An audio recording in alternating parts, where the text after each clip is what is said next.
Hi, welcome back to another edition of In the Kitchen with Pen.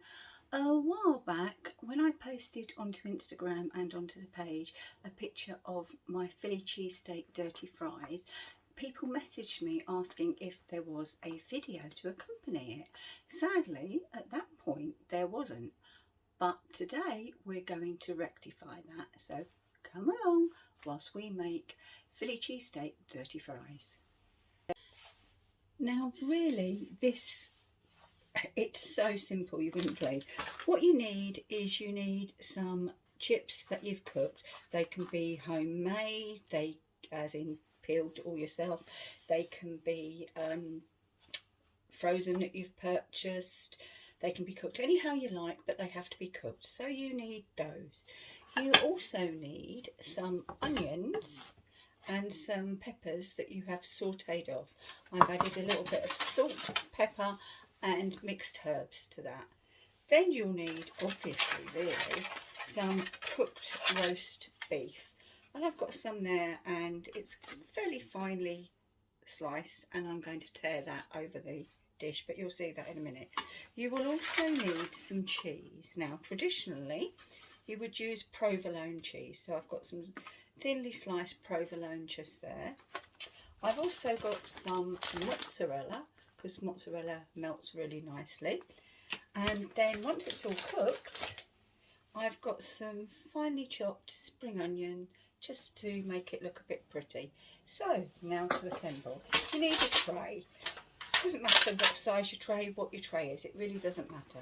So on your tray you're going to put a layer of chips.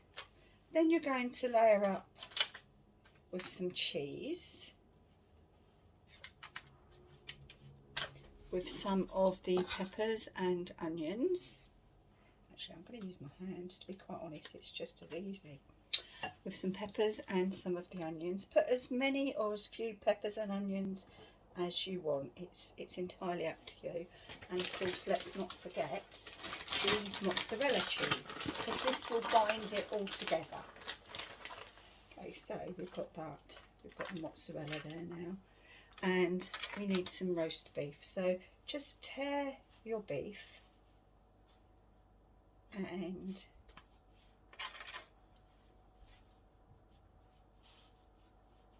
don't be stingy. This can be a meal in itself. It can be a side, but realistically it's a meal in itself.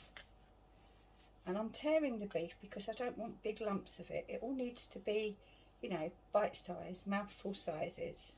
Okay, so I'm going to go with a little bit more mozzarella on top of that.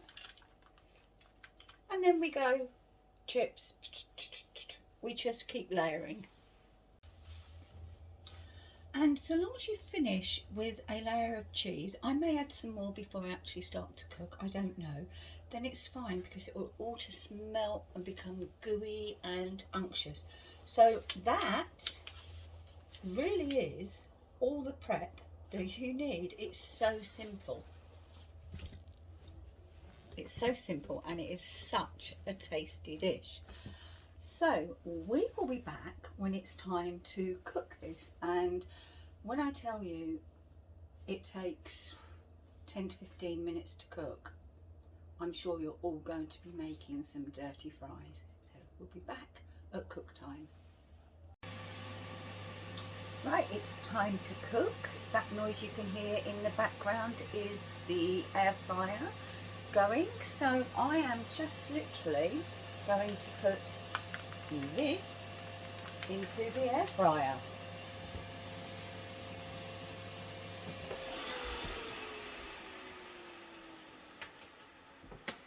I'm going to switch off the preheat, add food, there we go, and I'm going to set it for, I'm going to go for 15 minutes. Actually it says 14, but I'm going to go for 14 minutes, and we shall be back once this is all cooked and ready.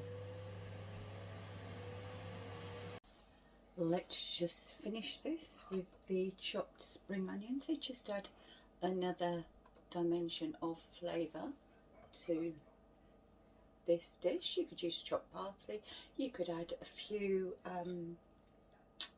chili flakes, doesn't matter.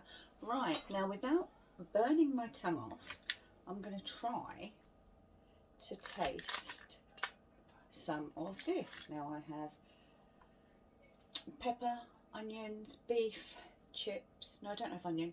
Pepper, beef, chips, and some of the spring onion tops there, and obviously some of the cheese. So let's go.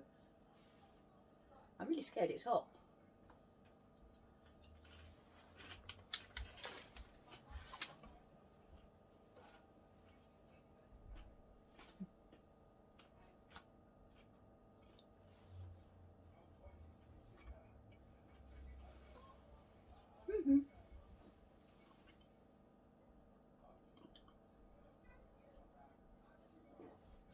Well, hot or not, that is absolutely scrummy.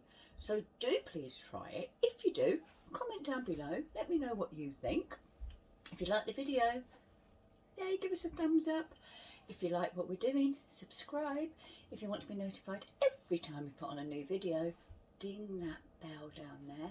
And all that I have to say now is thank you for being in the kitchen with Pen, and I'll see you again very soon. Bye bye.